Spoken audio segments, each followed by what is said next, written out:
Eguzkiaren berotasunagatik ura lurrindu egiten da laino bihurtu arte.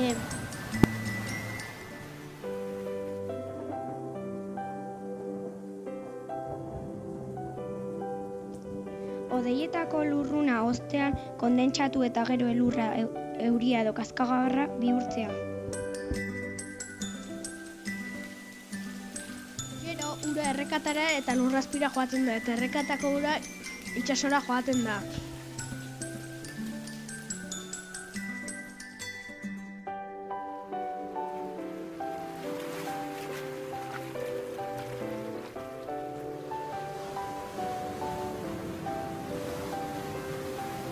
Dena errepikatzen da, eta horrela da uraren zikloa.